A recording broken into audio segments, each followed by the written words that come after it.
influencer. Yeah, you know. What are you influencing?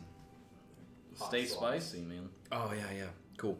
Hi everybody. We changed the format a little bit. You'll see. Even I'll see. I have no fucking Yeah, we clue. actually have no idea. Yeah. Oh damn, I forgot my notes. I Summer can of wing it. George. Where are they at? They're in my jacket. I don't care. not that I big have of a one note. It's just one note.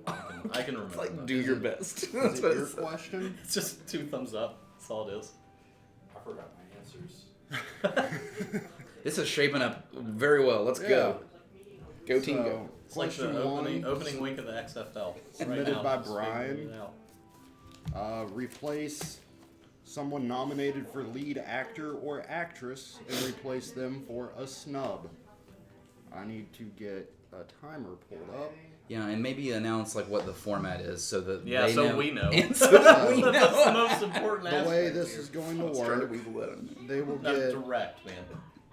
1 minute uninterrupted to open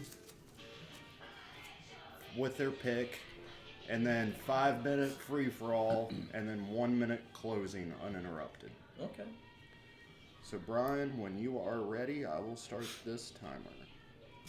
Okay, I went with the category of lead actress, and I'm going to replace Charlize Theron with Lupita Nyong'o. God damn these names. Tough names, but that's what I'm replacing it with.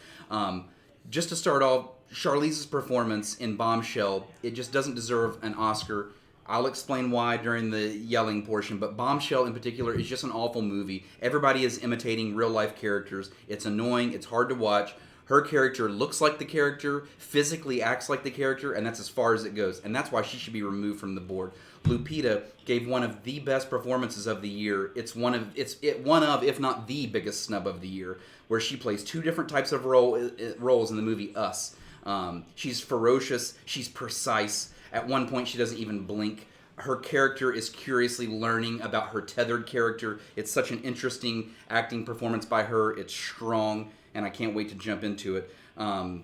She's a previous winner of the Academies. All right, that's your time. I went, and I hate to say it, I haven't seen the movie, but I will tell why I picked it. I want to get rid of Antonio Banderas and switch him for Eddie Murphy from Dolomite Is My Name. That movie slapped, and it's because of Eddie Murphy's performance. He played the perfect Rudy Ray Moore, probably better than, honestly, Rudy Ray Moore could have played himself, even in the movie Dolomite and throughout his life. I think it got snubbed basically because Netflix, and it's a comedy, and Eddie Murphy has been kind of blacklisted for about 12 years because of some pretty shitty movies he made, and he came back strong in this one. Everything about it is great. He not only plays just Dolomite in their remake of Dolomite in it, he shows that he can be a versatile actor and just doing all these different things. So Eddie Murphy, Dolomite Is My Name. Okay. I also would have switched out Antonio Banderas, but I also would have instead switched him out with Christian Bale for his portrayal of Smith from Ferrari versus Ford versus Ferrari. He did a really good job as usual because he's Christian fucking Bale, and pretty much any role he goes into, he dives into 1,000%. And, he's pretty much a gimme for a nomination for pretty much any movie he gets to. At this point, that's pretty much the crux of my argument. All right, I'm going to jump right in and say there's nothing wrong with playing or trying to be somebody that's already a person in a movie, like you said with Bombshell, where they are trying to imitate and be the people they're portraying. A lot of awards are won that way. I agree, man. Her performance just fell short. That's what happened. But that's why I'm taking her. Yeah, that was just a big part of what you opened with. And I just want to say that. Also with Antonio Banderas, with the plot of Pain and Glory, it's about a director that's falling out. They already have Leonardo DiCaprio, who's basically just the actor that's falling out. So it's kind of basically the same story, just director and actor. Of course, Leo's going to do it. Or get a nomination, so why just put Antonio Banderas? It kind of seems like, we'll get into it, they were the woke Oscars, which is nothing wrong with that, but I feel like Eddie Murphy's performance totally deserved it. Don't get me wrong, more than Antonio I'm sure it was Banderas. more than a token brown person as an Oscar. Antonio Banderas is a master at his craft at this point. He's been acting in large budget and small budget and all sorts of movies since the 90s. I just really, I don't have time for Antonio Banderas in my life, though, at the same time, because he's always just kind of Antonio Banderas. And that's always the character he plays, so I'm kind of done with that. Rainer, I've seen both of your films. I think it's pretty clear you guys have not seen Pain and Glory. I have seen it. So, let me educate the crowd here. Antonio Banderas plays a character with multiple ailments, physically and emotionally. He's actually literally the reason. This is no exaggeration. I know Penelope's in it. She kind of plays a smaller role in it. He is the reason this film was nominated for Best International Feature Film. He is the sole reason, because honestly, the film is kind of meh, but his performance is just A+ top notch. There are some critics out there calling him the performance of the year. I mean, there's many well-versed critics that are calling that their favorite performance. Maybe I don't agree it's the favorite performance. I just don't want to pull him off the board because of it. But think about these things that he portrays during the film. Insomnia, pharyngitis, otitis, ulcers, asthma, migraines, osteoarthritis. He reconciles all of these elements with also aspects of his past where he's sad. This guy is all over the place. His acting is top notch in this film. His acting makes this film's journey look even tougher than what it really is, because he's playing a hard luck guy, and he makes it look even more hard luck because his acting is that good. I just don't think he should be pulled from the board, and I have to make that clear because both of you pulled him, so that's why I had to go on my Antonio spurt right there. But did he bring Michigan to Le Mans in the 60s? Well, I'm a Christian Bale fan, and so I side with Christian Bale. I don't think Eddie Murphy deserved a nod in this. And I watched Dolomite, dude, and it made me laugh, but that's not a serious enough film to bring him to the board. It's a very serious film, especially it's basically like The Disaster Artist. It's a blaxploitation parallel to the Disaster Artist, and that was up for all kinds of acting and best best movies of the year award. So just saying it's not serious, you thinking it's not serious, is very serious, because that's a very big step in the blaxploitation history of that type of the film. Academy just shies away from it. People, is what I and was people, saying. and Eddie Murphy coming out of basically retirement. He hasn't done a film. He did a film in 2017, but he hasn't done much in the past 10 years, and come out with a performance like that. He deserved an Oscar, and they just probably wouldn't, because Antonio Banderas is Speaking Antonio of the Banderas. Academy shying away, they also shy away from the horror genre, which is why Lupita was snubbed in the first place, in my opinion. That, and the movie came out in March. She had a couple things working against her. The film gets a little bit, the film gets a little bit misunderstood in the last 25 minutes, so it's bad critically in the last 25. But that whole fucking time, man, she is the glue that holds this really, really cool movie. That movie itself deserved multiple nominations. Shocking that it was snubbed. She's the glue that holds it together. She is the best actor in the whole film. There's nobody can argue that. And I think that she was snubbed because of the horror genre. I think Eddie Murphy was snubbed because of the comedy genre. Yeah, I mean, that's I think the way that's they do. that's a bad Academy bad does thing that they, shit. They do. I wouldn't say she was the best actor or actress in Us, but everybody else did phenomenally. There's no way, if you take one character out, the whole movie's not going to play. So saying something like that kind of throws off that she deserves it because she was the best, and It was a brought cool the movie, man. But everybody, I don't talk about And that she's movie. a former Everybody winner. did The Academy good loves former winners. They love to nominate them again. They do, and it's a horror thing. I'll agree with that, horror and comedy. But I just don't think, honestly, I think if we want to take somebody off of the movies, I saw the Harriet movie, and that lady did good as Harriet, but I didn't think it was Oscar-worthy myself. So even in the lead actress thing, of the films I've seen, I think that was the weakest one by far. That's time. To be clear, I get a 1 minute You get close. 1 minute close. Gotcha. Uninterrupted. Gotcha. Okay, so I've made it very clear Charlize needs off the board. The movie kind of sucks. Her imitation acting kind of sucks. I like her as an actress. This is just not her strong suit. Lupita plays two different roles. One tethered person that can't even speak, one normal person. They communicate with each other. During one scene, they don't even blink, and she's kind of curiously learning about her character from the past. It is intense. She cries in this movie. It's a physical role. She has to physically kill people, run, jump, cry, laugh, everything in between. She's a previous winner. I went over that, and the Academy loves that. They at least give a courtesy nomination usually for something like that. The movie does get a little bit lost in the last 25, but it doesn't take away from her performance. Lupita's performance is what keeps people hooked in the movie. Her having to play the different roles of this person that doesn't even know how to speak and a person that's been in the real world, playing off each other. She's looking at her own self, acting off of herself in this. Eddie Murphy is totally the biggest snub out of this list, because if we want to get into who is the movie about or what brings the movie together, Eddie Murphy as Rudy Ray Moore is what people are watching. They are watching to learn about Dolomite, about Rudy Ray Moore, or even learn more about him, just see how this was all brought together. With Lupita, I'm thinking even in the movie, she's not bringing the movie together. Yes, she gives a great performance, whatnot, but anybody in that family, the kid with he always had that little trick that he's trying to do the thing. The kid actors were good, and that's really hard to do. And that's fine. And Charlize Theron has also won, so bringing that up doesn't mean anything because she has won an Oscar and has been nominated many times. So bringing that up might be something that's not really fair because it's same thing could be said. Ford versus Ferrari, Christian Bale, again, could be legacy. I haven't seen the film. He does great in everything, but that's just because he does great in everything. That doesn't mean he's going to be one of the 5 best performances in the entire thing. Even though we did pick Antonio Banderas, I think Eddie Murphy deserved it. Time. Rest in peace. Kobe Bryant of acting. That's Christian Bale. Okay? He fucking throws it through the hoop every time. Every fucking time. He gets in the fucking character.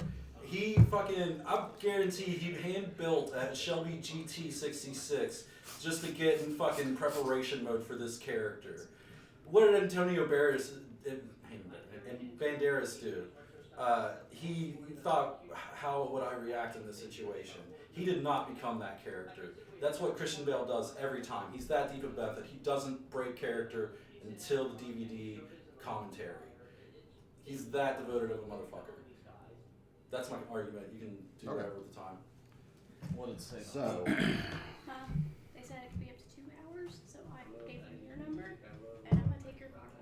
Oh. If that's okay. this, I'll give you the keys. you can go ahead. No, I want to hear Okay. it. So, a lot of great points.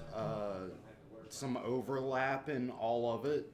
Like, the Academy not recognizing comedy and not recognizing horror. Both of you picked Antonio Banderas to get stricken out of it. And I feel like a lot of the points made about the replacements kind of just nixed each other out. So it's like, yeah, she's the best performance among a cast of great performances. Why shouldn't you nominate the best performance that outshined other potential best performances? Also, like, Eddie Murphy, I'm sure he did great. I haven't seen that movie. Good. Should. I plan to, just been busy. I feel like all 3 replacements are kind of on equal footing. So I'm going to go with who you're taking out. And I think Brian gave me the best reason Antonio Banderas should stay. He also And picked somebody different. Charlize Theron should go. Fair. So 2 points to Brian. Good one. Went for 2. Got it. I'll be right back. Full Couple things disclosure, out of my car. my first answer was Tom Hanks. What do you mean by As that? Mr. Rogers. He was best To pull him out. Huh? To pull him out. Is that Oh, what you're saying? he was already in? No, wait. He was Yeah, he was supporting best support. That's what I for a thought. different movie. But I was told not because he's already supporting. And then I went Eddie Murphy. I just watched that. I just watched. I mean, I watched all these. He was like, no, that's taken. And I was like, fuck it, Christian Bale. I can always make a good argument for Christian Bale. Everybody, yeah. Everybody loves that dude. Everybody loves him. Unless you're some poor fucking DP and stumbles into the shot. Or like a huge Michael Keaton fan. Yeah. like Michael Keaton. Michael Keaton's my Batman. Fuck Christian Bale. I like Christian Bale's Batman too. Everything's better than the Val Kilmer Batman. I disagree. So you prefer Kilmer over Clooney? I do. Which one was Bat Nipples? Clooney. Clooney? Okay, yeah, no, Kilmer. Yeah, I think Kilmer was. That was when Kilmer was becoming a good actor, but not too big for his britches, and then obviously on drugs or something. Kilmer was a better Batman. Clooney was a better Bruce Wayne. Fair.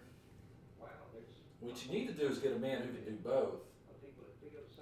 Because that ain't happened yet. It might have. I'm just saying, Robert because Pattinson. Christian Bale was a great Bruce Wayne, but that Batman suit, like, closed his nose or something, so he was just Mr. fucking mouth breather the whole time he's in the Batman suit. And that was kind of a, as far as hero fantasies go, that's a turn off. No one wants an asthmatic Batman.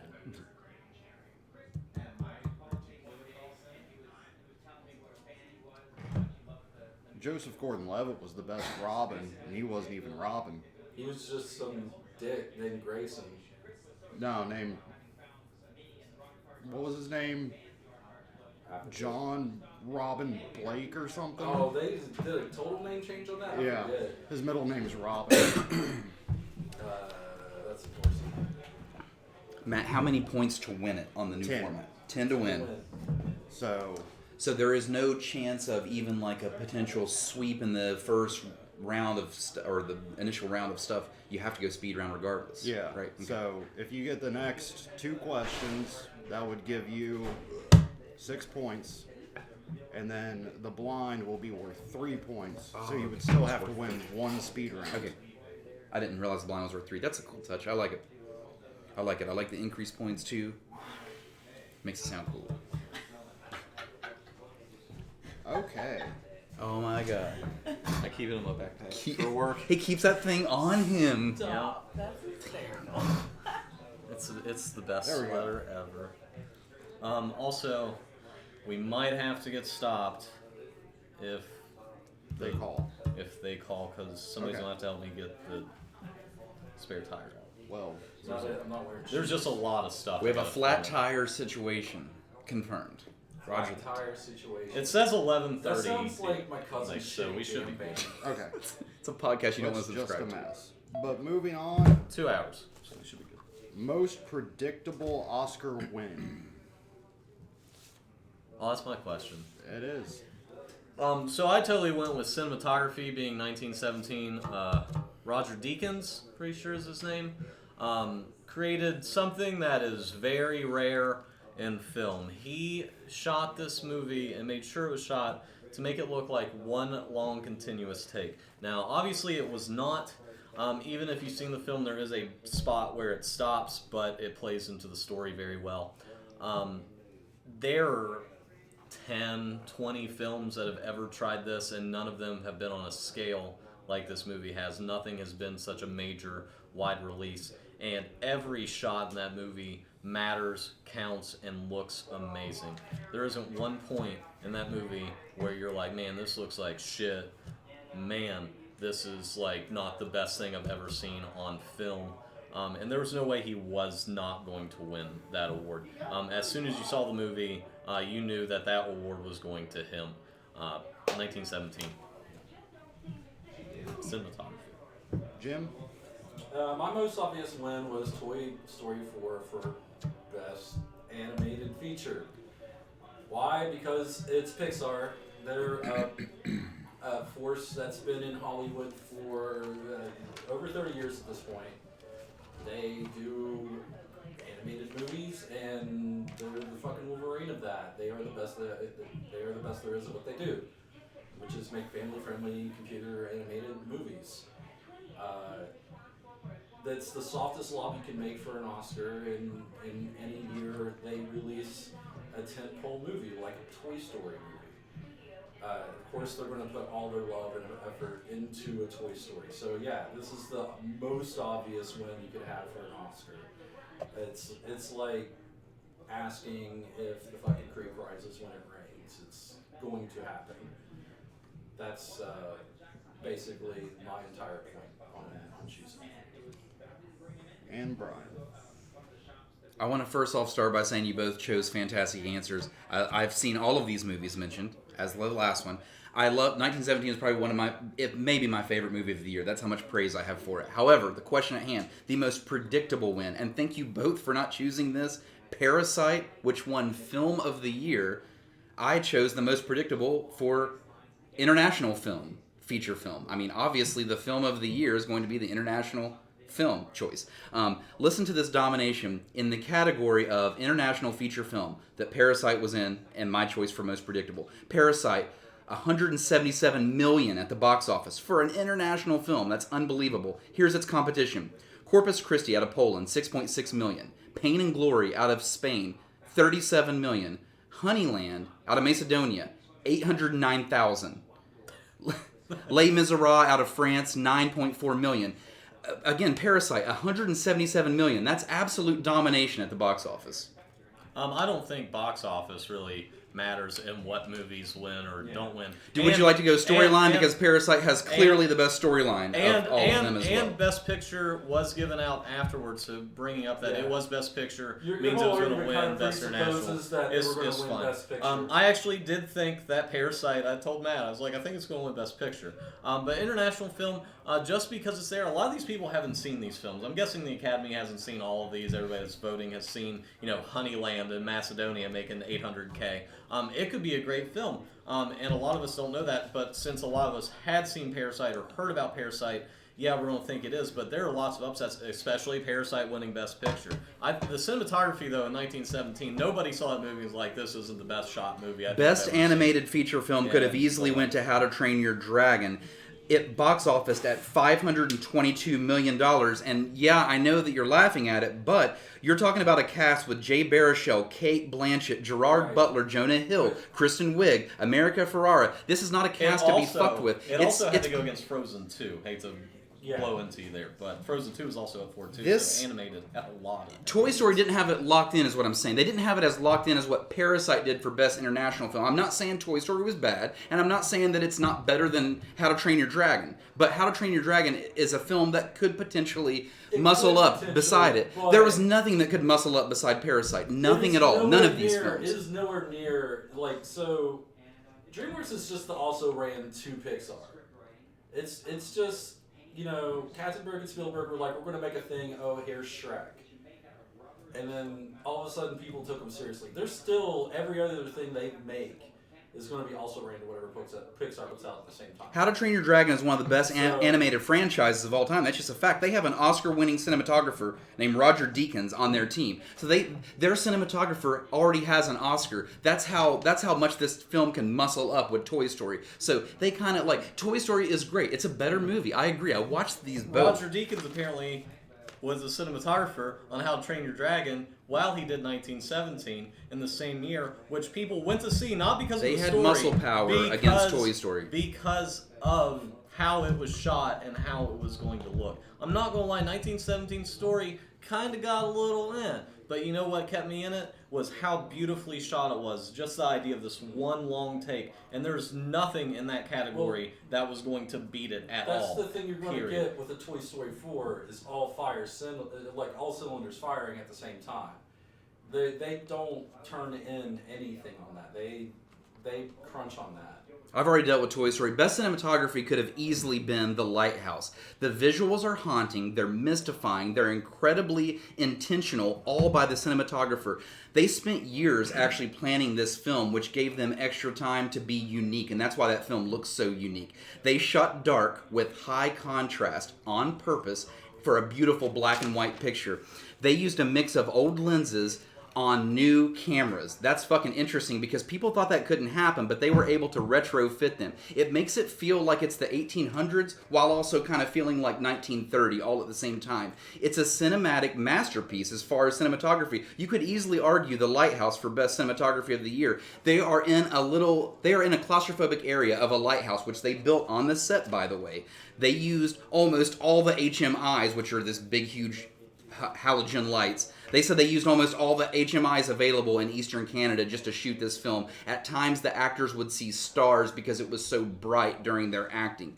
They were able to build that lighthouse on set and make those old lenses work with their new modern cameras by retrofitting, which, like I said, people thought was impossible, but it made the movie look so cool. So while 1917 was beautiful, the one take idea was great. It's my favorite film of the year, probably, and it is beautiful. But you could at least muscle up the lighthouse with it. And honestly, 1917 won enough shit. They should have just thrown this at the lighthouse. They should have. 1917 actually. The got lighthouse is snubbed beautiful. A lot. It probably should have got best director, in my opinion. Besides, Bong Joon-ho or whatever his name is. Like, of course, they just swept. But cinematography, yes, just because it's in black and white, they use old lenses. People do that all the time. They use old style film. They use actual film instead of doing digital. It's nothing really unique as like 1917 is. It is. There aren't movies. The that lighthouse do is that. the definition of unique, actually, for all those reasons I just named. I mean, they retrofit brand new cameras with really, really old lenses to give it that extra little touch. They had years to do it. It is unique. I mean, the lighthouse is beautiful, man. It's absolutely. Have you seen the lighthouse? I've seen some. It's beautiful, dude.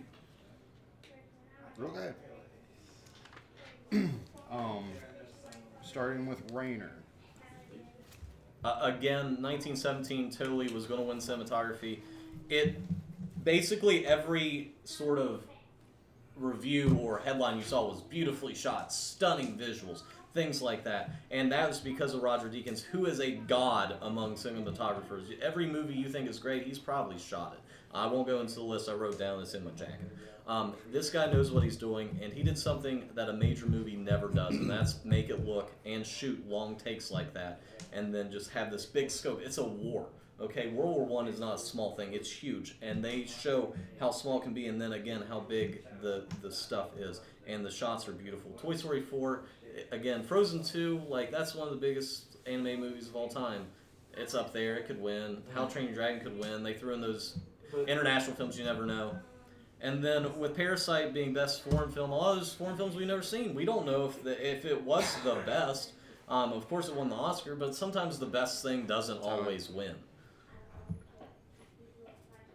Jim? Alright, so with Pixar, like I mentioned, it's what they do. Alright, I'm done. That's weird. I'm creeped the fuck out. Mr. Rogers about to lose. You want to fucking terrify me in my dreams? Play that shit over and over on fucking loop. Okay, so I spent above, by the way. Okay, you want to take that out of my argument? That's fine, but it did win those. It had all of those things going for it. Parasite, the movie, had a fantastic, interesting, unique, edge-of-your-seat storyline. They walked the wire of rich versus poor to connect the audience, and they did a great job of it. Bong Joon-ho and Kang Ho Song are a match made in heaven. They've made movies before. He won Best Director. It's previously they won the Best Ensemble Cast at the SAG Awards. That's saying a lot about the film too. Is that the actor? He always That's the uses? father. Yeah, he's a really he's good in The actor. Host, It's and, really fucking good. The Memories of Murder I started watching. It's pretty good. You should totally watch Parasite. Oh no, I have it ready to go. That's when I'm great. done Okay. with this. great. So, this is really close, probably closer than you all realize. Starting with 1917, you took dings there for Lighthouse, but like you said, pretty much everything you see about 1917 is visually stunning, blah, blah, blah.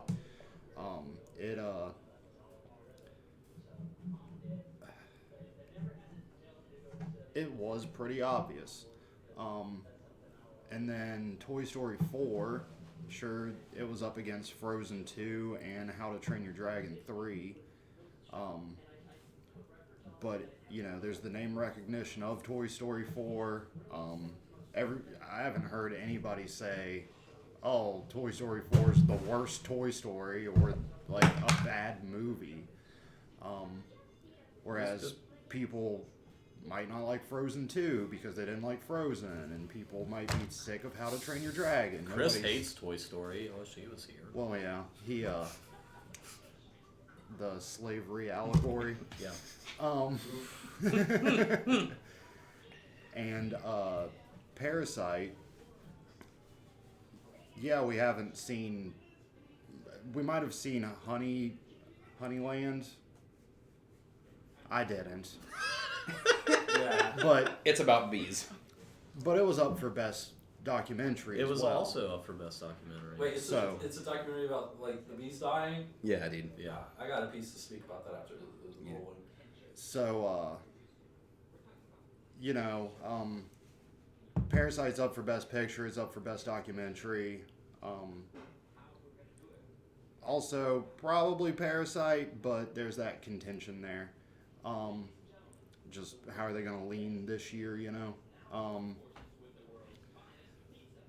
Man, you all, like, brought up what everything was against and how that thing could defeat it, potentially, which made it really hard to choose.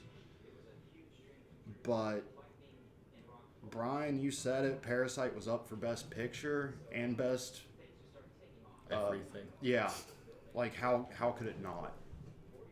It's a weak ass category, man. It is. So- You know, I looked it up because it was gonna be like Pan's Labyrinth won it one year, but it didn't. Pan's Labyrinth lost, and that insane. movie is It's a fucking very watchable amazing. movie. Like, how could it not win? Swept like The everything fuck else. did it though. lose to? It lost to some Something we'll never watch. some German film about somebody finding out they're gay. Yeah. I swear, that's what it was. And I was like, well, Didn't it Pan's win like Labyrinth a is lot great. of other awards? It that won year? not any Academy. I think it won like best like screenplay or something like that. But it. I also thought it was up for best picture for some odd reason, but it was nominated for a lot of things because it's amazing. It's my second favorite So film. now we come to Jim's question. Oh, let me go get my one note. It just says do good. I know, I need it. Can you grab an Go over. ashtray too? Yeah. Or like an empty can or something? Does this count? Can I hold a cigarette for somebody? I don't have any. Thank you. Brian, I don't have any. That's just a Like, fact. the way you said it. Like, you're so defeated about it. Like, oh. Way to lay your friends down, I'm up for Brian. supporting actor of the year on that. Oh yeah, mine's something I actually know half-assed a little bit about. All right, we're good here. Jim, if you want to take that, I can use this Okay. Pokemon dice tray thing. Okay, we will start with Jim whenever you are ready. So my pick for this question, which was, fuck. Most obvious makeup Oscar. Yeah, makeup Oscar, meaning, if somebody's been snubbed a lot in the past, the Memorial Martin Scorsese Award, if you will. So for this one, I chose Laura Dern, and the reason's pretty obvious because she's given at least 2 or 3 like Oscar-worthy, at least nomination-worthy performances in her career, and then just didn't win it, didn't get it. So, for Blue Velvet, for Jurassic Park, for that time that David Lynch sat outside on fucking Rodeo Drive with a cow, with a billboard for the Academy saying to nominate Laura Dern for her performance in Inland Empire, even though that was a David Lynch movie, it probably wouldn't get recognized. Nice. All that. Brian? I went with Joaquin Phoenix, aka the new Leo, as far as being snubbed. While his performance in Joker is great, it's not his best performance of all time. Hello, Walk the Line, movies like Her. Please don't forget about Gladiator. I mean, he should have won Oscars for all of the above, but definitely Walk the Line and Gladiator. They've clearly snubbed Joaquin long enough. And here's the thing. Joker, it's a guilty pleasure of mine. I fucking love it. I just rewatched it again today for like the 10th time. But that doesn't mean that it's critically great. It was actually critically very bad. All the critics pretty much fucking despised the movie. They hated it was even nominated. And so you had this guy taking up male performance of the year. As far as Laura Dern goes, she was the Vegas odds favorite to win, and not even close, by a mile. And I'll get into that during our argument part. I do want to say, Joaquin, I went over Her, I went over Gladiator, and like I said, he was becoming the Leo of Oscars. I'll get into your all's characters when I'm more time here. Well, first off, saying Brad Pitt's a character is very mean. But the answer is Brad Pitt. Now, you might have done your research and be like, oh, he's won an Oscar. Well, he produced 12 Years a Slave. So he didn't win an Oscar for what he is known for, and that is being a great and fun actor. And this year he won. And if you want to go into things that he has been nominated in, 12 Monkeys, Curious Case of Benjamin Button, Moneyball, where he did fantastic. It's probably one of my favorite performances of him. All kinds of movies here. It was his turn, especially after following Leo. Like, he even said it, I will ride your coattails anytime. So he knew that if he followed Leo with that legacy he has, his legacy will be cemented, even though, he had to use somebody else. But he totally got it because of, a legacy. He went up against Joe Pesci, Al Pacino, Anthony Hopkins, and I forgot the other person, who are all fucking phenomenal actors who have won. Alright, so first of all, Joaquin won the Oscar for Walk the Line. Did he not? No, he didn't. He did not. He did not win it. Ah. I hate that movie, but that's beside the point. I don't think Joaquin was the best performance. I don't think it was legacy. Is this his time or not? No, it's free for all. No, Okay. Joaquin That's all gave good time. a perfect performance. There was no doubt in my mind that he was not going to win it. I wasn't thinking he was going to win because it's Joaquin Phoenix. He was perfect as that rendition of the Joker. There was no doubt in my mind that he was this crazy guy or not. Yeah, say good things about Joaquin, Jimbo. Go for it. He was alright. Oh, He was alright. He definitely... that's what the critics say as well. Like, as far as Joaquin Phoenix performances go, like... Is he's it his alright, best? But he even said it himself in like, the Golden Globe thing. He's chasing Christian Bale. He's being that guy. He's going full whatever. But Laura Dern's always done just really good, solid acting in everything she does. Laura Dern, And she has never gotten the recognition she deserves for it. 30 years she did Blue Velvet. That's where she should have got it. Let me talk about Laura Dern for a second. She was the Vegas odds favorite and not even close, by a mile. Vegas knows their shit, by the way, when you're betting. I'm bringing that up because they know their shit. She was the favorite to win the category. Think about that. Yeah, 'cause they saw it coming. So was Joaquin Phoenix. There's no way he was not the She favorite. holds the main The actors best together actor. in a supreme way in a movie where it's very dialogue heavy. So it's very hard for a supporting actress to get a word in a movie where you've got Scarlett Johansson and Adam Driver filled with dialogue. How can the supporting actress do it? She did it. She didn't only do it, she won for it. You're unsure if she's being a weasel or not in the beginning when you first meet her character, because she's that lawyer that Scarlett gets that kind of acts like her friend in the beginning, and she tiptoes the line just perfectly enough to kind of suck her in, and you're thinking, oh, hey, she's my friend, but oh wait, I also owe her thousands upon thousands of dollars for this goddamn terrible divorce, which is what the movie's about. I don't recommend watching it, but there you go.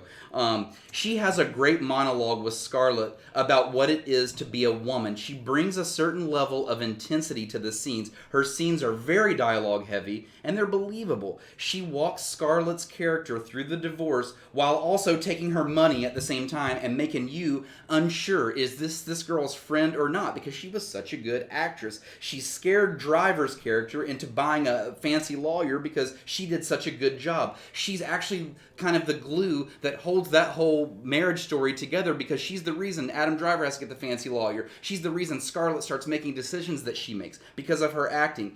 The seduction of her taking her on as an attorney is your friend or not? I don't know. That's what you're asking yourself as you're watching. She also, she's not very prevalent. She doesn't do a lot of things either. It's not like she has this big legacy in Hollywood. She has a TV career, and that's why she was snubbed, You're by like, the way, oh, before. that's Laura Dern. She's in the Star Wars movie. Oh, she was in Jurassic Park, she was doing great Jurassic Park thing. all of She that. was great, but she was never like, oh, that fucking blew my mind or anything Yeah, like well, that. she's been So I with don't Blue think it's a Mountain legacy movies thing. I think together the she whole time. did great in Marriage I think Story. you're right. She was great, and her career led up to this Oscar. I don't think it was a makeup Oscar. I think it was a well-deserved Oscar because of a great career, both TV and movie. I think Joaquin Phoenix, this was his to lose. He was not going to lose this award. As soon as everybody saw Joker, if you saw it as a normal person, you're like, that's one of the best actings I've ever seen. He's It's going right up up there against- with another Joker. He's going up there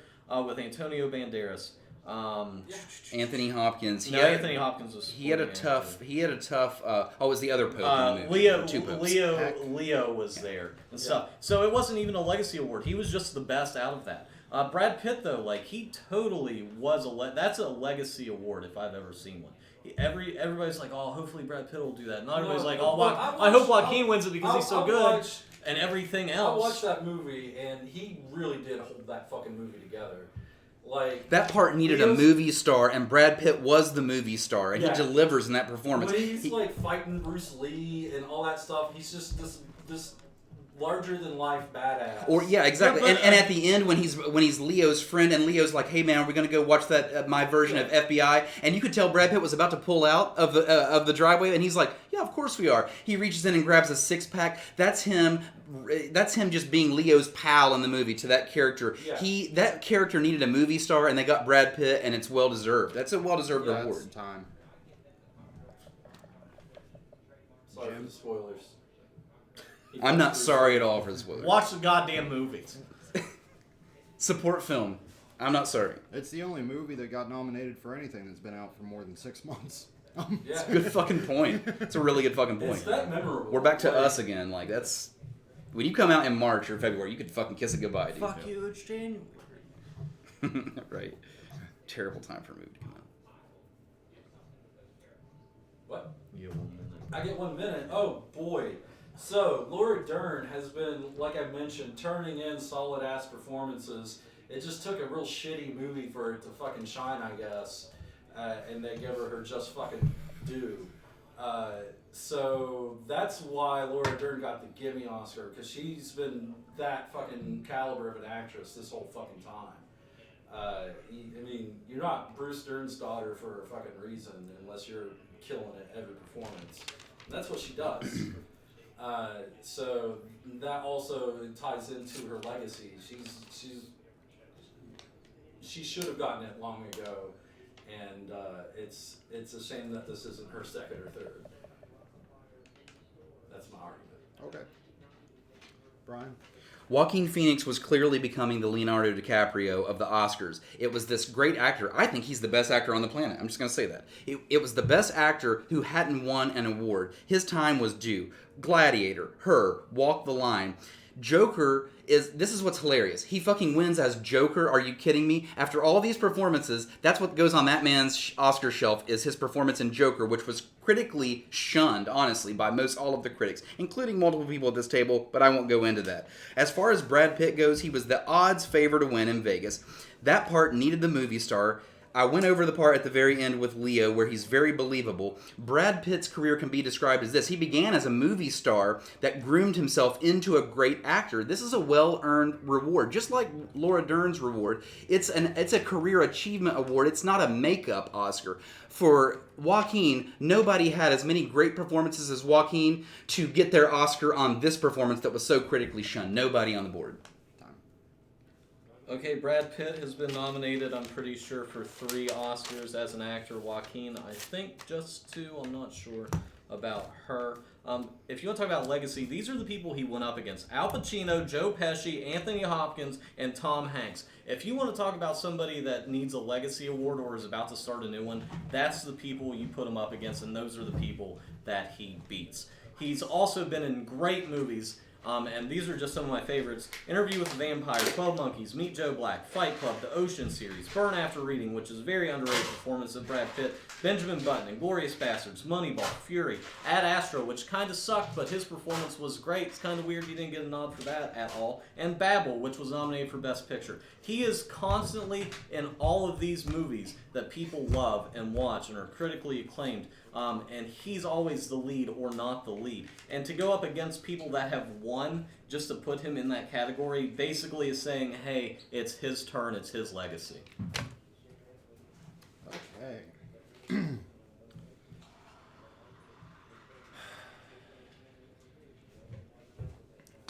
Laura Dern played the lawyer? Matt, I can't help it if you didn't fucking pay attention during Marriage Story, dude. I liked Marriage. I did. I thought it was the most real movie I've seen in a long time. God, she just didn't do it for me. Try not to let your bias show through for that. But I also didn't hear too much about. I mean, Blue Velvet, yes.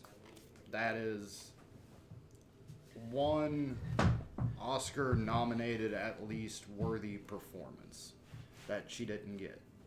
But that was like 88, Yeah. Yeah. and there's like nothing between, really. Jurassic Park. That's. The She Last should've- Jedi. Eat shit. So She was the favorite to win. They said put your money on her if you want to win a friendly bet. It's literally what they said. that's dumb.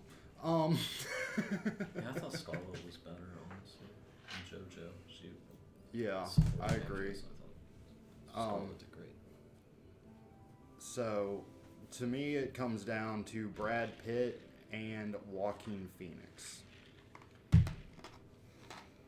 And I'm going to give it to Brad Pitt because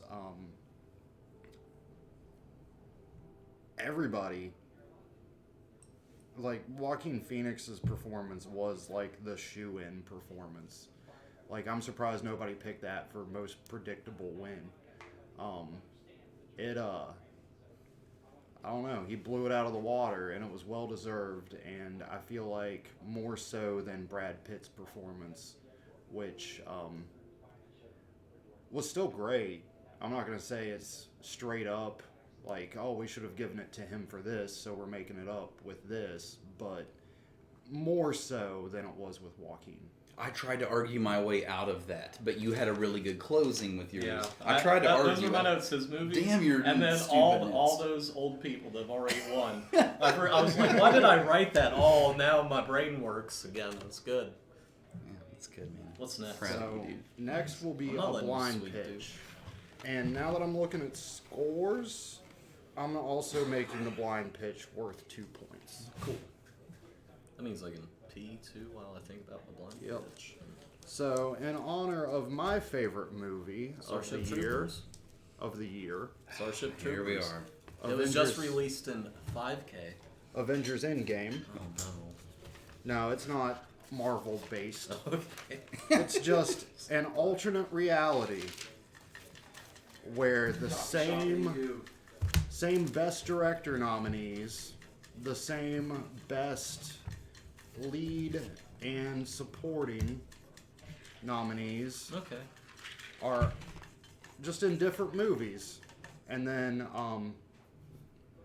I'll give you the type of movie last. Okay. So here's a director. I believe that was the director pile. Oh well. We'll see. Why? Joaquin Phoenix. What did he direct? Please be Yes. someone unheard of. Damn it. Yeah, I hate this guy. That was like, Let me look at one. I of have, these. I I have one think these are requirement that lead. did not need it. I'm gonna have to do some walking and thinking. Here's your support. Are they actresses and actors? Yes. Okay. Supporting? All right. Oh, Rainer, get over it. Yes. Get the fuck over it. Oh, dude, All you right. don't even know. I can make this work. I'm Here's pretty your sure this lead. movie was already made this year.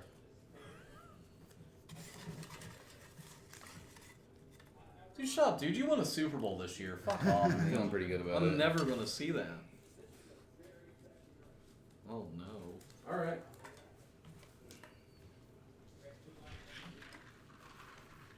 You know, one time my team was about to go to the Super Bowl, and then New Orleans started like down the Type. gate.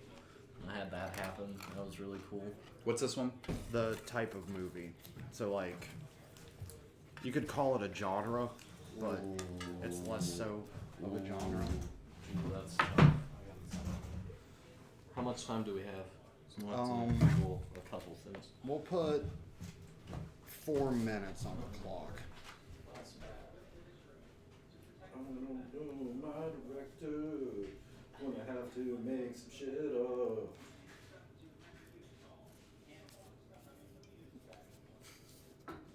Jesus Christ, dude.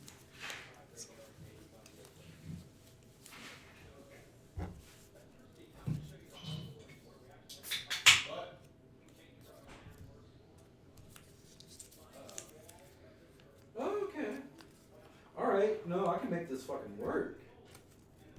Alright. Yeah. Jimbo, I'm glad to hear that. Thank you for that announcement. Roll a die, and High will go first whenever Rainer gets back. Alright.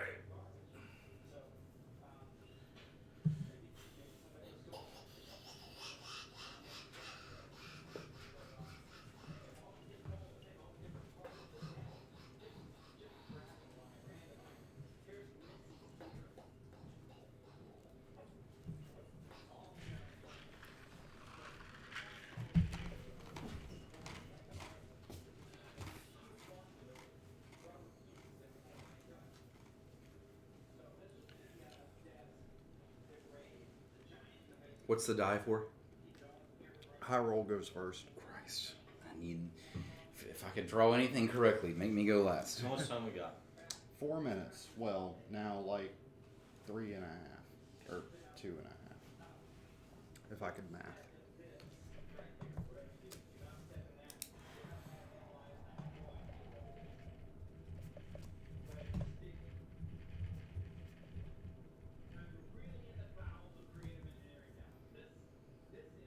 Do we go through our picks before we lay it out, or we just lay it out? However you want to pitch it. Alright.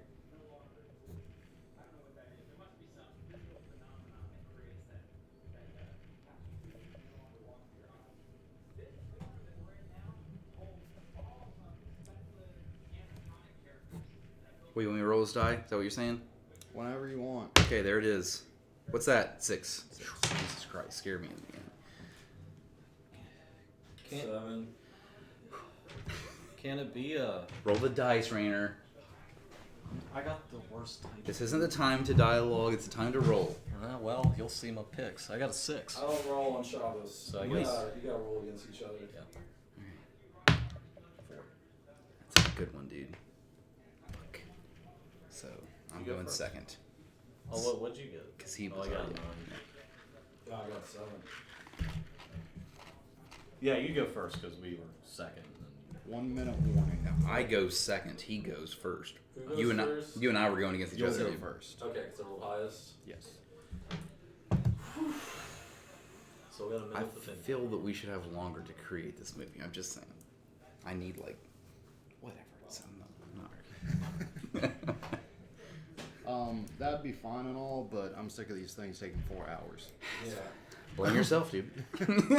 Well, Roll back the footage and blame yourself. I did, and that's why I created the new system.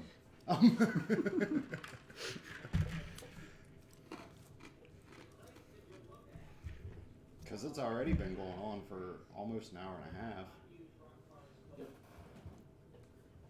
Has it really? Yeah. Damn. I guess I did have that emergency break. And Jim, 3 minutes to you whenever you start talking.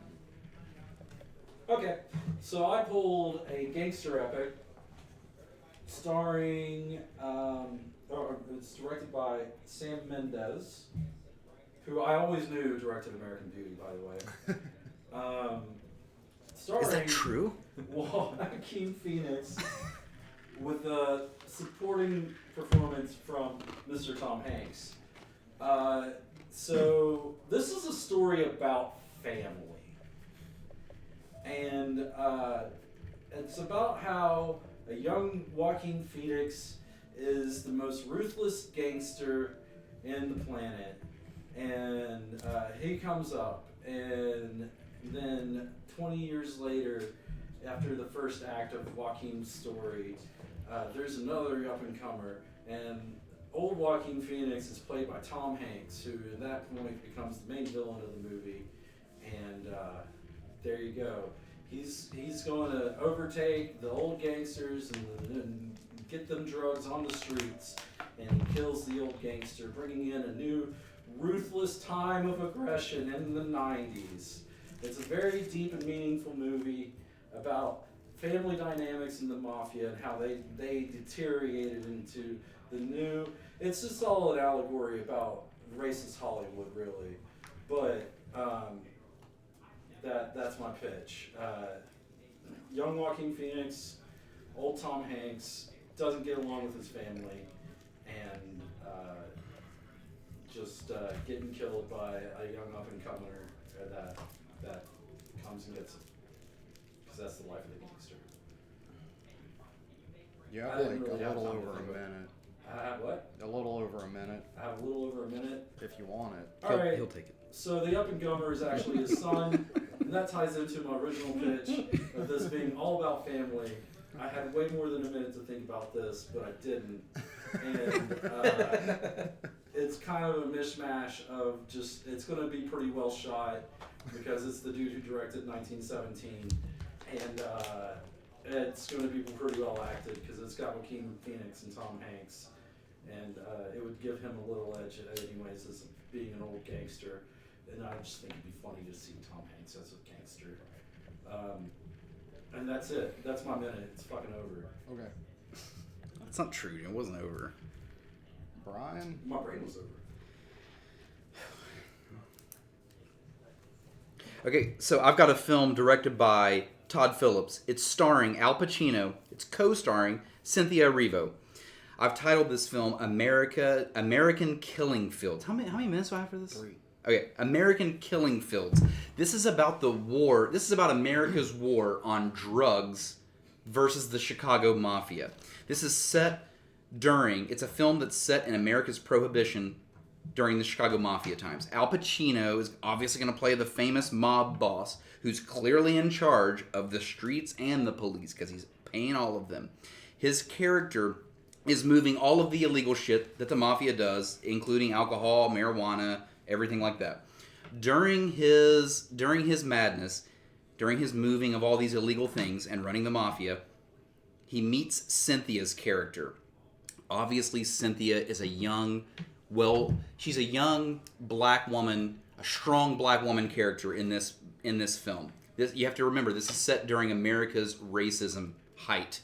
Okay, so Al Pacino's character, Cynthia's character, they mesh together and they realize that they can both come together as one during this racist period in America, and they can move both marijuana, alcohol pretty clearly because they got the police paid off. So the whole movie is about these two big Hollywood characters coming together, running the streets, all directed by Todd Phillips, which means you've got some humor in there. So I'm giving you what my director has given you as well, okay? So he's giving you humor while taking his serious route because he just did Joker and he took the serious route. You know, the guy's not all about humor, but he can go that route. So you're intrigued by the movie because you're interested. Everybody's always interested in the mob and the mafia. So you're interested in the movie because you want to see, is Al Pacino's character going to be able to live through it, or is he going to get arrested? Is Cynthia Erivo's character going to fall in love with anybody during this, or is she going to be a serious sidekick to Al Pacino's character?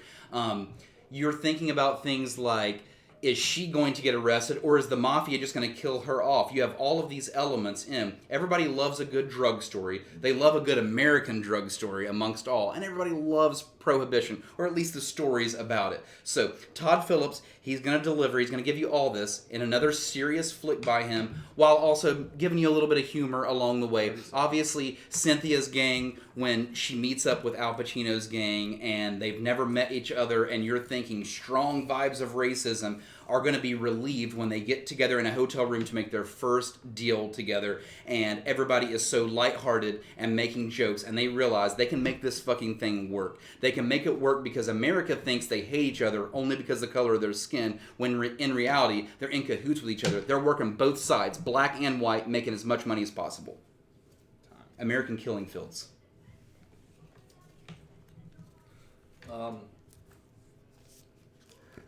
My movie's called Stay Alive. Slash kill. So it's Stay Alive slash kill. It's directed by Quentin Tarantino. It stars, well, that's not a star, Margot Robbie and Scarlett Johansson. And not gonna lie, I really was trying to make a Star Trek movie in my head, but then I realized those aren't books. Well, they are, but it'd be hard to pick one. And I got book adaptation. So in Stay Alive / Kill, Quentin Tarantino isn't just picking one book. He's not picking 2 books. He's picking 2 books, a short story, and they've all kind of already been made into films, but Quentin Tarantino can make this better. We're going to combine the Hunger Games series, the Battle Royale novel, and The Most Dangerous Game, starring Scarlett Johansson and Margot Robbie. So what's going to happen is Scarlett Johansson is going to be this poor girl. She wins some trip to hang out with rich people. It so happens that since she's the poorest person on there, after a lot of dialogue, she gets shipped off to this place. It blacks out, and she's on this island, and up pops Margot Robbie, who's playing this crazy fucking Harley Quinn-esque 25-year-old girl who also won a contest, and her contest was to have bodyguards and go around and kill all these poor people. So basically, you just are going to have a Quentin Tarantino movie who is great at showing you violence and not afraid to do whatever it takes to kill people or for people to stay alive.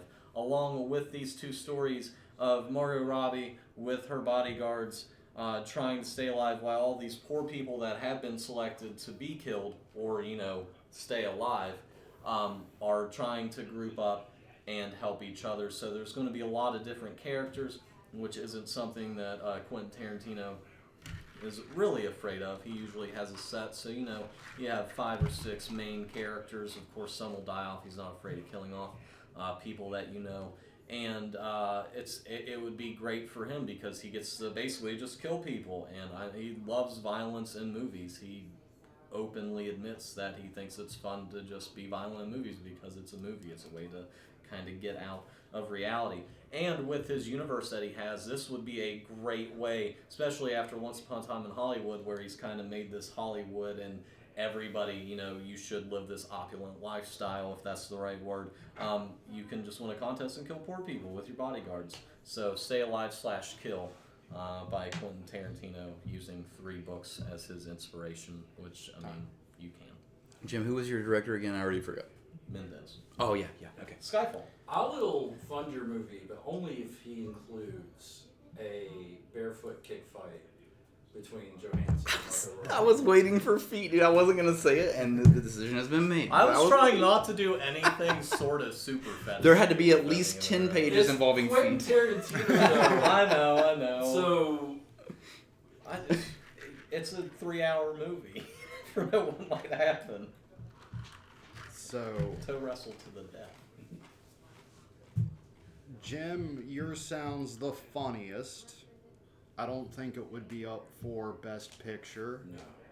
but I'd watch it just for having Tom Hanks be a gangster. Yeah, no, that's 100% why you picked butts and seats on that one. And Brian, I feel like yours. Well, I'm gonna go over to Rainer. Yours sounds kind of like a mess. I'd watch it, Because it was directed by Tarantino. because it was directed by Tarantino, and I love Battle Royale and Most Dangerous Game, and not Hunger Games. They're good. Sure. And, I'm sure there's quality there. I just don't care. I do like that you went with him doing 3 books as one, because that, if Tarantino were doing a book adaptation, he'd have to do some shit like that. I'm actually doing 3 books. But the 3 books you picked have a lot of overlap and could easily just be the one. Like Battle Royale, Hunger Games, and Most Dangerous Game are like The same thing. That's Yeah. why I put each element of their stories into my movie. Brian, yours sounds like a bore, to be honest. Not my type of movie, but everything that the Academy would look for is there. And that's why I'm giving you the 2 points. F. So, Damn, I hate going against Brian. moving Let's go to, like, into the speed round, it is super. 6-2. Where are we playing to? 10. Okay. And these are worth 1 each. These are worth 1 each. That sounds like a lot of speed rounds. No, I'm gonna win But a that's lot the of point. speed That's the rounds. point. Okay. Gotcha. Trying to take the format and not have people screaming at each other in circles. I like it. I like it. Actually make it Cool with that. more entertaining. Let me go grab a beer real quick. Dude, book adaptation pissed me off. You had it until that, right? You drew that and you're like, fuck. No, or you drew I that was first. like, this is gonna be the greatest movie, and then I was like, what book has 2 like real large female leads in the books that I've read? And Little Women. That's Just do it again. basically all I Fucking can think of. Like, 120 not times. again. Here it comes again. Just when you thought it was over, literal women. Even smaller women. Here they fucking come. Tiny females. Dude, I was so pissed when I like drew Todd Phillips right away. Yeah. And then I started drawing like Al Pacino. I'm like, they would never work together, not in a million years. Are you fucking kidding me? Al And Pacino the- was- The reason I picked Maybe. Oscar-nominated Yeah, Todd now they Phillips. would. the reason I picked all 3 is because I was like, they're all the same, so I might as well just pick all 3 of those stories slash books. Because Matt would have been like, well, you know, Battle Royale is also blah blah blah. Actually, the best part about yours was the title. It felt like a Tarantino title Yeah. to me. I appreciated that. But So, tough one Yeah. to look at. It was good up until I was like, I win. This will be the easiest thing in the world. this isn't going to be any different than it's been. 1 point each, Is it Oscar related? 30 seconds, 15 seconds. Is it Oscar related? Well, I didn't really come up with questions, so until I run out of Oscar-related questions, yes. Oh, I hope you give the one I've been like practicing in my head, but I didn't Yeah, I roll. hope so too, dude. I really have I one fucking question hope that for you. that there is a speed question. Thanks, man. Like I really hope. Make this sure you speed say it one is really super fast so I know that's the one. well.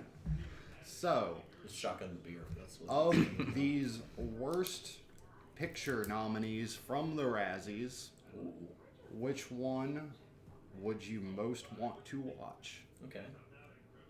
So your options are Cats, The Fanatic, The Haunting of Sharon Tate, A Medea Family Funeral, and Rambo Last Blood. The Fanatic. It's the Fanatic.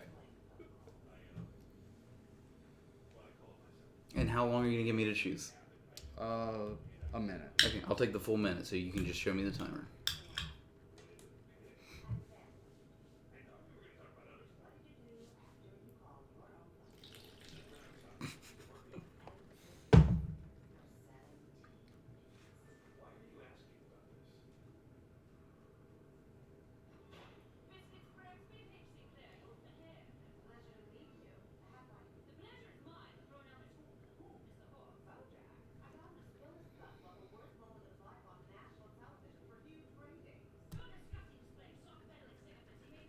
Captivating TV here. I don't make the rules, I just follow them.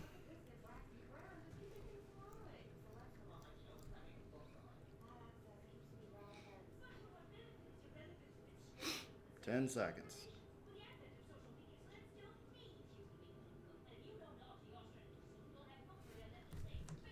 Okay, I'll go with Cats. I go first. No. You And go my last. punishment for that is to go first. So, as I should be punished. Okay. As I'm going to be punished watching this film. How long do I have? Oh, Sorry. 30 seconds. Oh yeah, okay. Same rules. Okay, so I would choose Cats out of this because Cats had a remake during the fucking filming in theaters where it gave the film an upgrade. And you got to go see it. I've never heard of such a thing in my entire life. So all these films are jokes. They're all horrible. Why not go see one that I've never heard of something happening before? Which is remaking the morphing of people's faces onto cat bodies during a fucking movie. Which sounds bizarre. I would probably get fucking hammered during this and watch this remorph of cats and people, humans. Once I heard that Fred Durst was directing a movie with John Travolta as an autistic fanboy, I immediately went to Redbox and actually watched this movie, and it's actually really good. John Travolta gave a great performance as this obsessed fanboy, as did whoever the actor that played his thing. It's a good movie. Like, you will watch it, and a lot of people say it's like really funny or it's like bad funny. It's a really good film, and it you can actually follow this story, and you're like, that seems plausible as a thing to go see, and I wanted to watch it. I did. 15 seconds. I don't think the argument here is for good movie. I think it's for what's the most ridiculous. We're looking at the shittiest movies of the year. I'm going to watch Cats because they're morphing human faces onto cat bodies. They even made fun of it at the Oscars. They sent them out in cat suits as a laugh. This sounds like a once-in-a-lifetime history chance to watch something where a film was redone in theaters. The question was, what did I want to watch? I've seen Cats plenty of times. I actually love Cats. Just go watch the musical. And if they remade it, you're not going to see the bad thing. You're going to see the better thing they have. John Travolta, directed by Fred Durst. Are you kidding me? Who doesn't want to see that fucking train wreck? So, The Fanatic's actually a good movie. I am actually going to give that point to Rayner. He, I feel like you had a really good ding there with why would you go watch the movie when the play exists? Like, if you want Cats. Totally. Magical. I've not seen that fucking Stop movie. I didn't know anything Please. about it. I know every Cat song by heart. I hate to say it. I've seen Tom it up. Tugger is my favorite. He's good. I like, we had cats, they were Rumple Teaser, Mungo Jerry and Rumple Teaser. That's what we named our cats. I like Cats. Seen it 100 times, I think.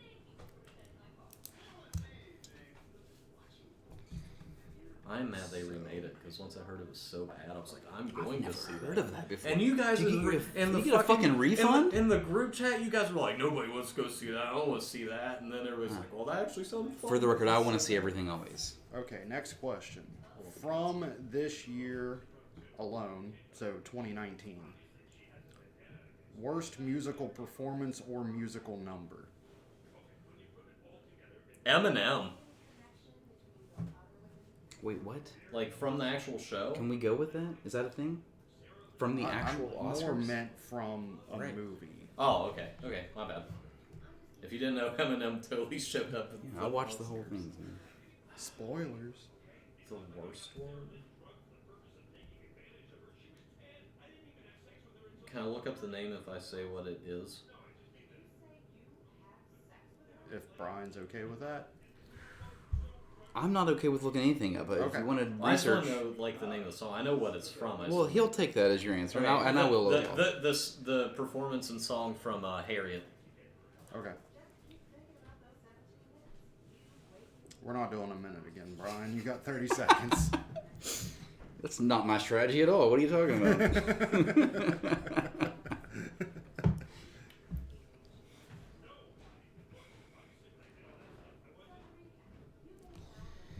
Okay, I will go with Cats, the musical movie. Performance from it? Yes. Which? Oh no, he's screwed now. No, I'm not. I'm not screwed. I'm not screwed. How did you describe yours? What'd you say? What'd you say? The main theme or song from the movie Harriet. Right, main theme or song from Cats. Okay. Oh, okay. Okay. Yeah. Let's go. You picked the one thing really like. And that's. Brian, 30 seconds when you begin speaking. This movie was made in such a laughing stock. We just got finished laughing at it. Let's laugh at it again. That's what makes it the worst. What makes it the worst? A performance so bad they have to digitally remaster it. That's what they did with that one. What makes it the worst? A film that when you bring up, everyone laughs. What makes it the worst? When they make fun of the people fucking acting on that performance by sending them out in the Oscars in stupid-ass cat suits. Well, it's funny. It was funny, but it's funny because it's bad. Because their performance was so bad. I don't know if that film lost money or not, but it should have. I took this question as the best or like the worst song that was nominated or performed, and the song from Harriet that was sung by the actress who played Harriet in Harriet sang the song, and I just totally like missed it. I watched this whole thing. I didn't even smoke during any of it, and it just went beyond me. Like, I didn't notice it. It didn't sound good. That's probably why I was like, it's just a song. So it was the worst performance minus Eminem, which I couldn't bring up. and it just didn't make sense. Even Randy Newman was fucking rocking out. That Time. dude looked fucking happy. So actually, the performance that you're speaking of was done by the main actress, and it synced in with the movie. Maybe that's why you didn't see it. I don't know. She was fantastic in it. It was her voice which matched the character. That's what made it so great. My performance was sung by these fat, overweight pieces of shit actresses that no one gives a shit about. Oh wow! Hold on. Hold on. Throwing hands. All right, so not at one point did any critic say that the songs and music from Cats was bad. They were all like, yeah, the song's pretty good. Even they made a new one for Taylor Swift. So that was actually the best part of the movie, and that's what Cats is about. It's called Jellicle Cats. That's the main theme. The Harriet thing just didn't make sense. She sang it. It was okay. Point to Brian.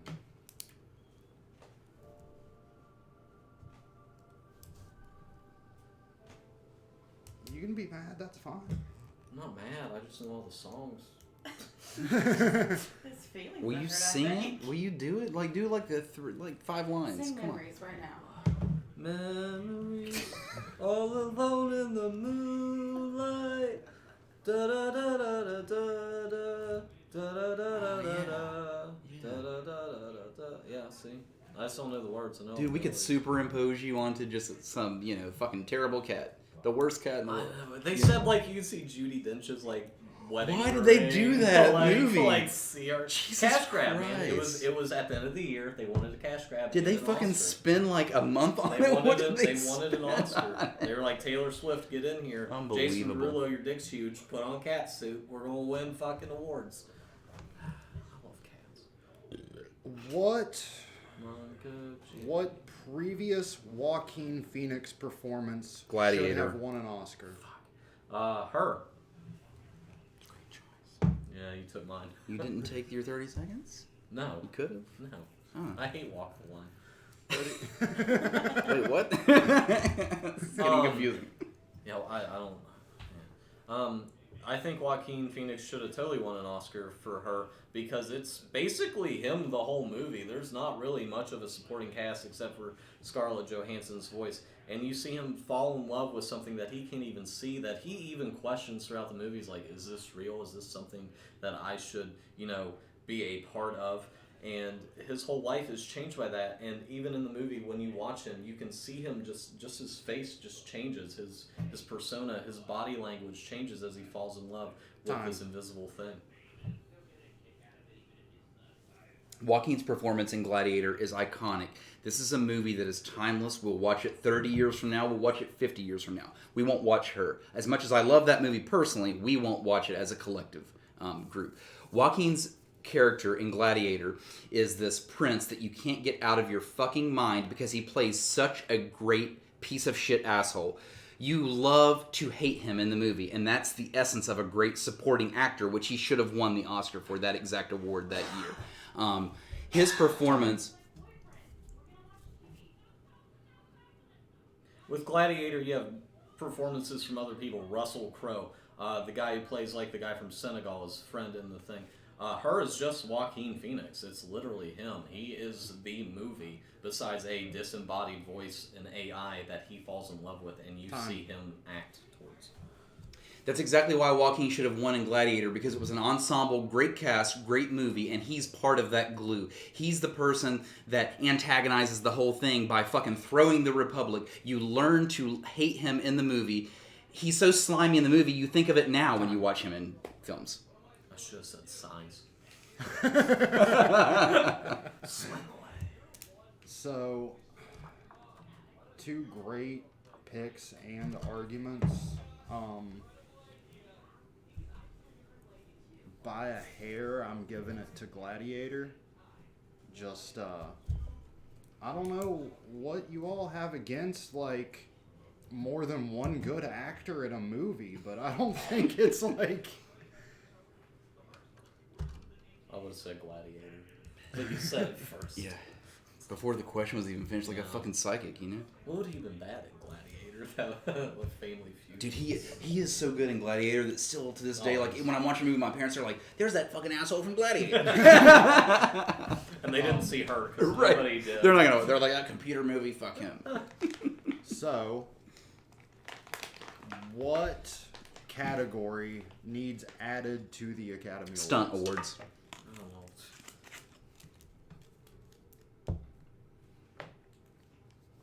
I don't know. Normally I'd put 30 seconds on the clock, but you have till I finish rolling this cigarette. It's about 30 seconds. I got 2 in my head. Brian, do you hate cats because you're a dog person? You need to watch Cats. It's fantastic. Why that fucking I funny? almost bought it. On I that would 2 watch for it with 3 you. thing. I mean, Add it to the voodoo. I'll fucking click on it. I'll fucking find a shitty ass stream later and we'll put it on. Now can I ask a Oh, I question saw because it he was- said stunt. Is that the same as like when you bring up who's the guy who plays Gollum and the guy from Oh, like motion capture? yeah? Would that also consider like would you consider that stunt because they are No. then voice acting? Okay.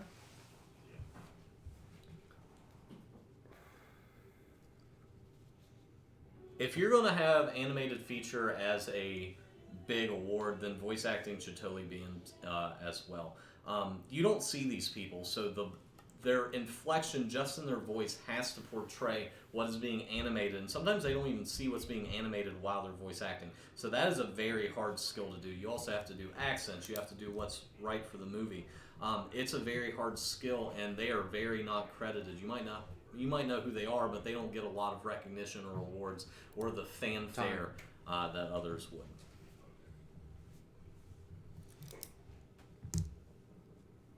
Even more so than voice acting, stunts are a more important part of the overall piece. We just saw Brad Pitt in Once Upon a Time of Hollywood explain all this great film.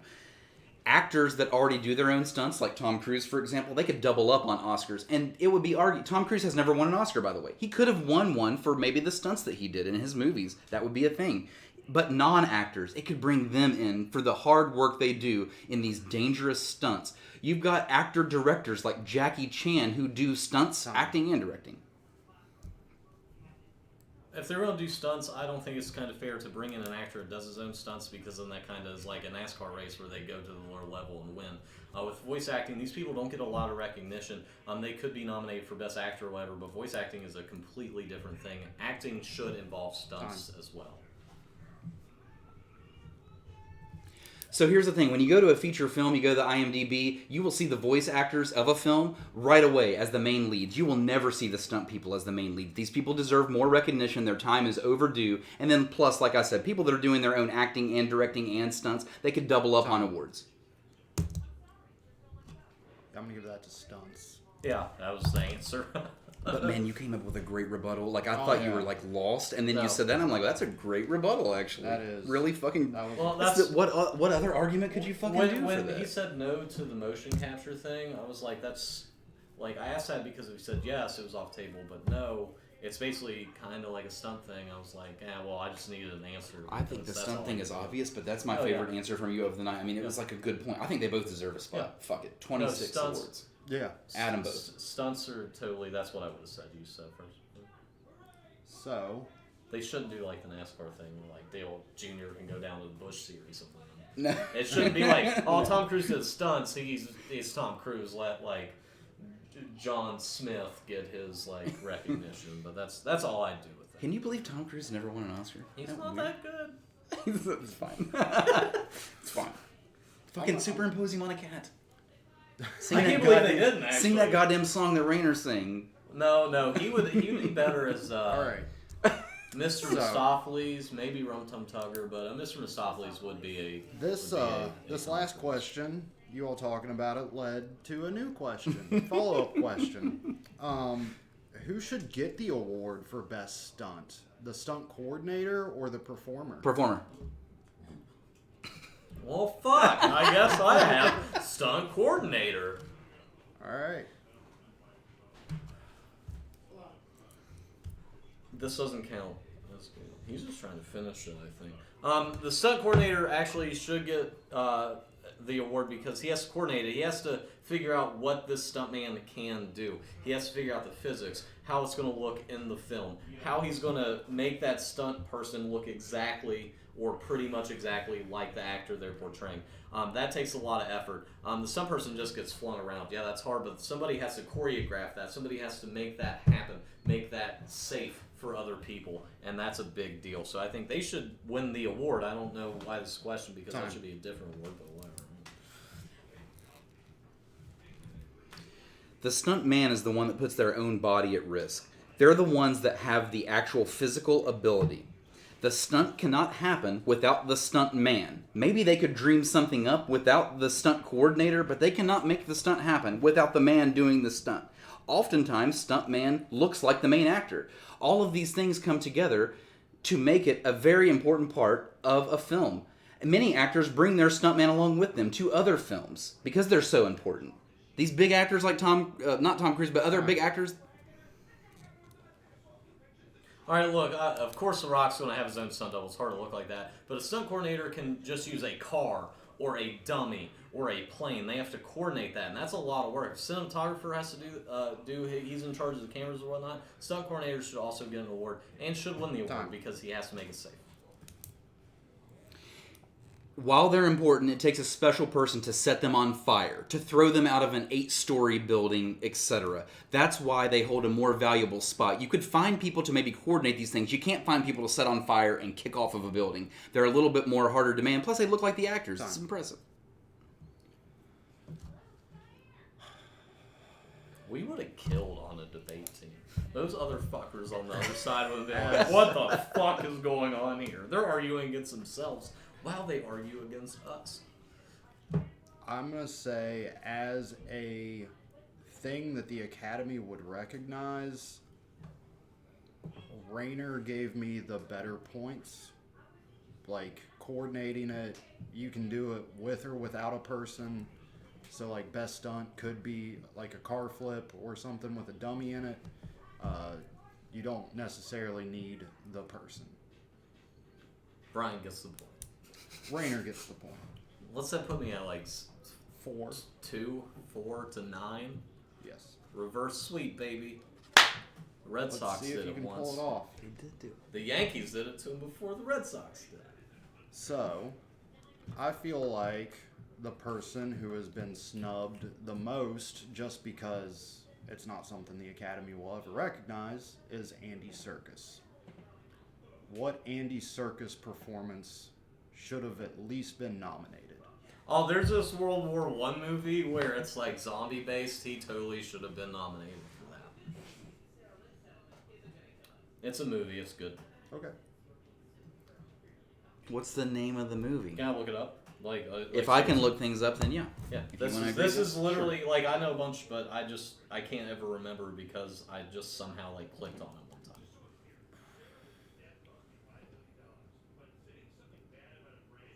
It's a good movie, by the way. Good zombie film. I would hope it's a good movie if you picked it for an Death Academy Watch. Award. It has a 25% on Rotten Tomatoes. Can you repeat the question at hand here? What Andy Serkis performance should have at least been nominated?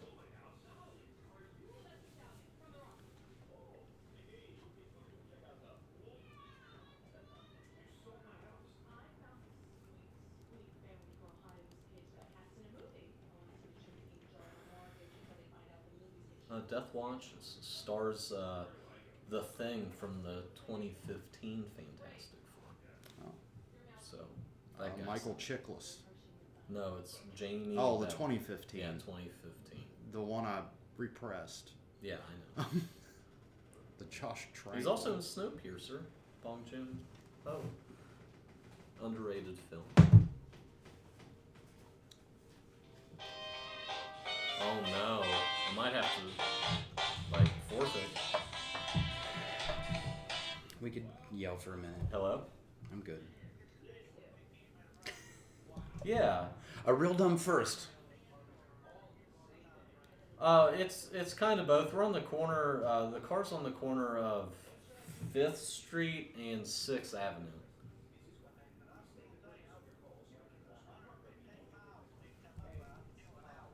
Oh, shit. Oh. Jesus Christ.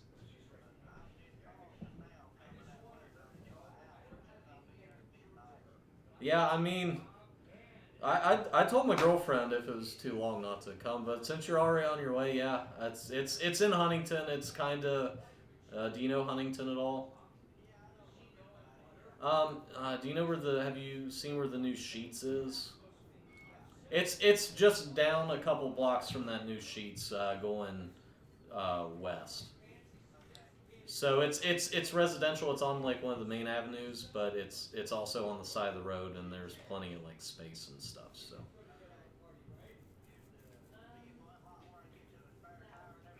Oh yeah. Once you get here, I have to get some stuff out of the trunk, but yeah, dude, yeah, well, you'll be fine. We'll be fine. Hey, I appreciate it, man. That's awesome. Thanks for coming so far. All right, see you, man. What a fucking great guy. I only have like $12, but he's getting it. Do you have an answer, Brian? Nice guy. Yeah, I'm gonna go with his character in The Prestige. Okay. So I'm up first with this. 30 seconds. Serkis's performance in The Prestige, it's important for being nominated because this is a movie worthy of nomination. That's the first important step. If the movie isn't worthy, they're never going to nominate one of the actors. So it's a movie that's important of nomination. He's an important character in the movie because he's kind of a halfway point between the protagonist and the antagonist. He brings them together in the movie, and he kind of self-dishes them out through the movie, all while our minds are being tricked. He plays an important role in the movie, and therefore he deserves some kind of supporting role. Not lead, but supporting.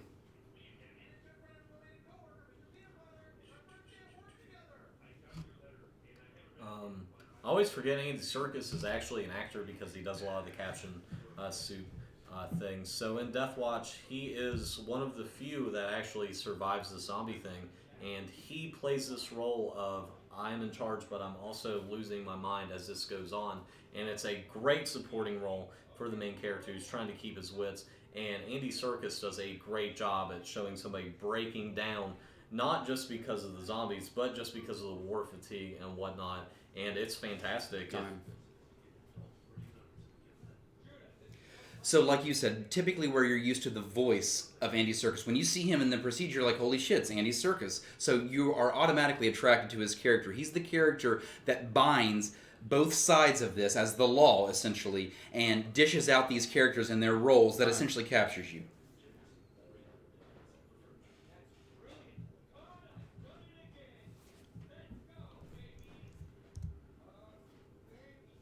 Saying a movie has to have good reviews is kind of dumb if the acting is good, and Andy Serkis does great in this movie, even though it's not the best. I enjoyed it. Lots of people enjoyed it. Critically, it's not the best. But Andy Serkis does a great job walking that line of I'm in charge, I'm going crazy, antagonist, protagonist.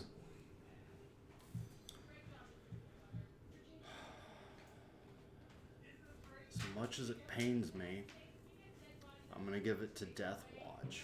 Yes! I heard more about how he Fuck, you make this 4 hours long. performed.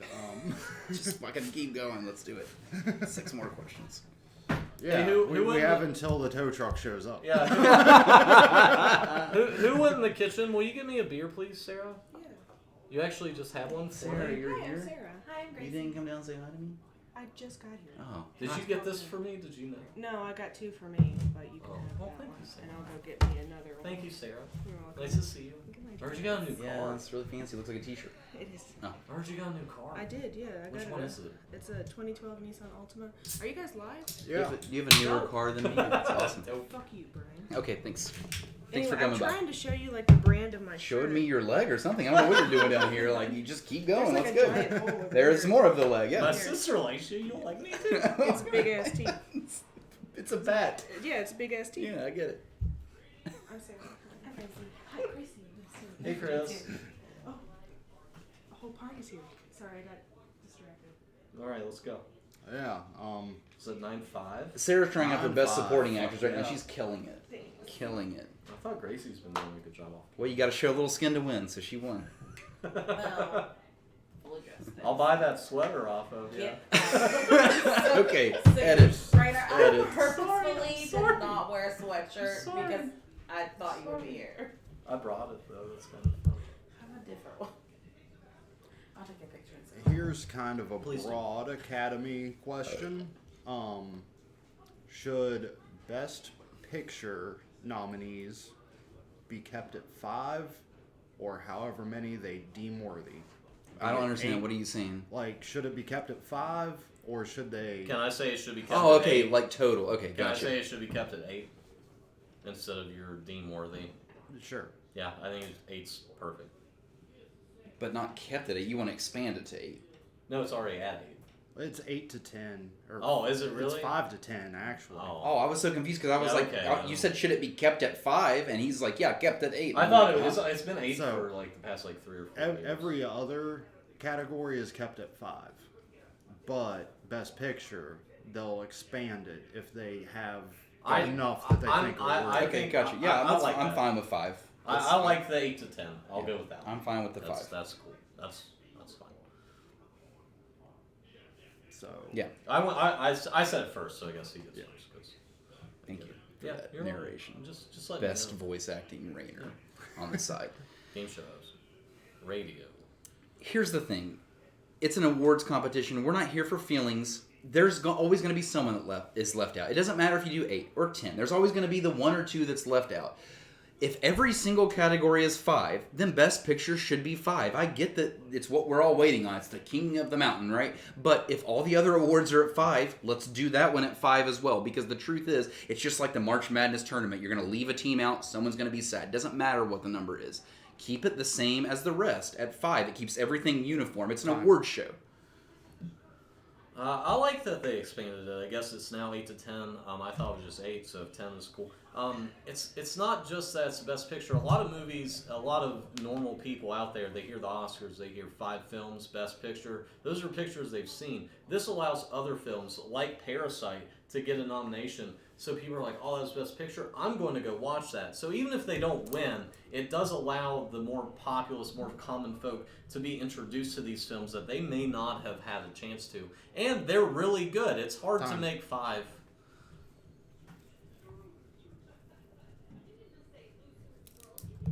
That expansion did not give Parasite a nom. It was going to be a nom regardless. That's not how Hollywood works. All they would do is just add more films that made money. That's how Hollywood works. Let's keep every single category at 5 to keep it all uniform. There's no reason to give one more than the other. I don't know if Parasite would have actually done it, but that's beside the point.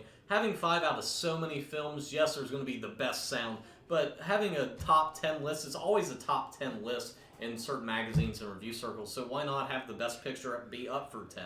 They're going to like the exposure. Rainer, your reverse sweep has ended. Oh, damn I it. was hoping so, man. I'm giving it to Brian. I like. If it was best of 5, I would have won. If If we it would- was old rules, If we would I have just would've won. erased the fucking score and then Yeah. started with speed round questions, you That's what they did in the NBA All-Star game now. I'm like, fuck it. So, It's a strong defense of the title. You're always a tough job. battle. I enjoy Good job. battling you. Good job. Yeah, you're my favorite. You're also not ever really drunk.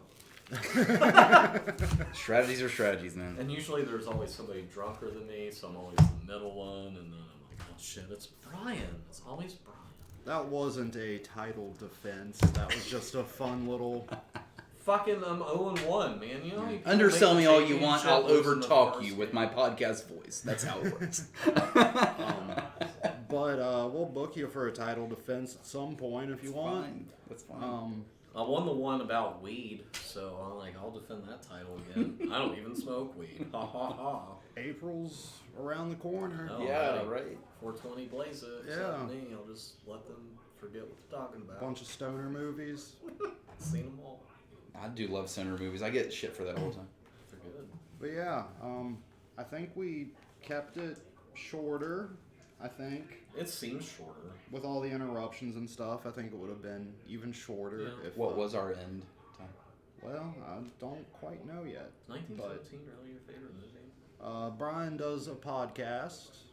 Yeah, guys, and we've got a great website now, officialholler.com. Please go check that out. It's seriously an awesome website because you go to it, you're gonna see who was the last guest and a great professional photo on the front. You're gonna be able to click our podcast and play that episode. You're then gonna also be able to go back to past episodes and watch all of them. If you're local, we've had Tim Ear on the show, for God's sakes. He did the news, then came to our podcast and did Jaeger bombs. What more do you want to hear? It's called Holler.